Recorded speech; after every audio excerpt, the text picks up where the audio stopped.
हम देखते हैं आजकल यंग महिलाओं में AMH कम आता है, अंडे कम बन रहे हैं, उनकी उम्र उतनी नहीं है लेकिन अंडे बनने की प्रक्रिया कम हो चली है। साइकिल्स रेगुलर हैं और FSH बहुत ज़्यादा हाई नहीं है अभी। लेकिन कुछ मरीज होते हैं एम्ब्रियोज तो अच्छे बन गए लेकिन अब यूट्रस की लाइनिंग अच्छी नहीं बन रही है। PRP हम उन्हीं सिलेक्टेड केसेस में करते हैं जहां इसका रिजल्ट देने का फायदा होता है। ये हर केस के लिए नहीं हो सकता है।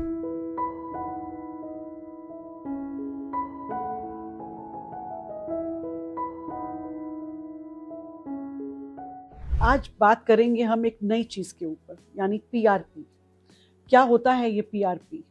IVF में इसका क्या रोल है? PRP का मतलब है प्लेटलेट रिच प्लाज्मा। आप ही का ब्लड लेकर जब उसको हम सेंट्रीफ्यूज करते हैं एक मशीन में, ये IVF लैब में मौजूद होती है सेंट्रीफ्यूज की मशीन। इसमें जब हम उसको सेंट्रीफ्यूज करते हैं तो ब्लड अलग हो जाता है और उसका एक पीला पार्ट यानी प्लाज्मा अलग हो जाता है। तो उस ऊपर के पार्ट को जब हम प्लाज्मा को अलग से लेके इंजेक्ट करते हैं तो इसके अंदर होते हैं ग्रोथ फैक्टर्स। अब इसका नेचुरल है कि जब उसके अंदर ग्रोथ फैक्टर्स हैं और किसी भी सेल में हम उसको डालेंगे तो उसके ग्रोथ के चांसेस बढ़ते हैं। तो IVF या इनफर्टिलिटी में इसका यूज़ कहाँ होता है, आज इसके बारे में मैं आपको जानकारी देना चाहती हूँ। इसका यूज़ होता है ओवरी रिजुविनेशन के लिए और दूसरा होता है एंडोमेट्रियल लाइनिंग की ग्रोथ के लिए। जब हम बात करते हैं ओवेरियन रिजुविनेशन की, इसका क्या मतलब है? यानी हमारी ओवरीज अंडाशय जो अंडा बनाती हैं, हम देखते हैं आजकल यंग महिलाओं में AMH कम आता है, अंडे कम बन रहे हैं, उनकी उम्र उतनी नहीं है लेकिन अंडे बनने की प्रक्रिया कम हो चली है। तो वहाँ इसका एक डेफिनेट रोल होता है जिसको हम कहते हैं PRP इंजेक्शन और ओवेरियन रिजुविनेशन।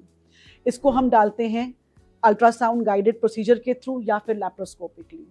और एक बार में तो ये होता नहीं है, कम से कम 3 सिटिंग्स चाहिए होती हैं। Every month 1 sitting of injecting PRP in the ovaries either transvaginally or laparoscopically. Well, at Baby Soon Fertility and IVF Center, we've been doing it transvaginally for our patients and we have seen good results with it. So it is done for consecutive 3 sittings, 1 sitting every month. और 3 महीने के बाद 3-4 हफ्ते रुक के फिर हम stimulation start करते हैं। ये कहाँ पे ज़्यादा रिजल्ट देता है? जिन महिलाओं की एज कम है, साइकिल्स रेगुलर हैं और FSH बहुत ज़्यादा हाई नहीं है अभी, उनका AMH वैसे ही कम हो गया है लेकिन FSH नॉर्मल है, वहाँ इनका रिजल्ट देने का ज़्यादा हमने देखा है कि ज़्यादा उपयुक्त रहता है ये।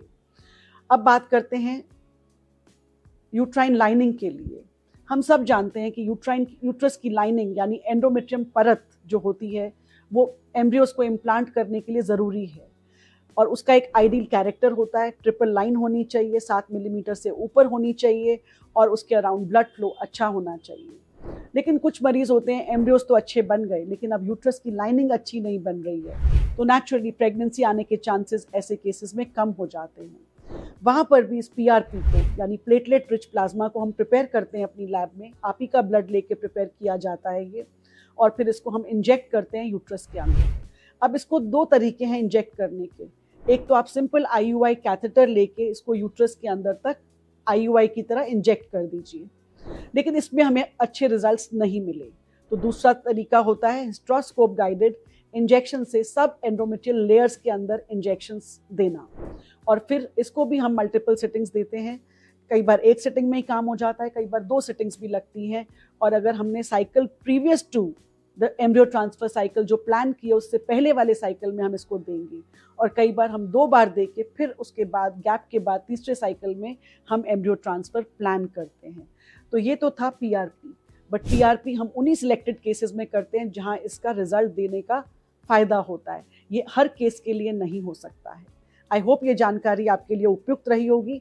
अगर आप हमसे संपर्क करना चाहते हैं तो नीचे दिए गए नंबरों पर संपर्क करेंगे। मैं doctor Jyoti Bali from baby soon fertility and IVF centre.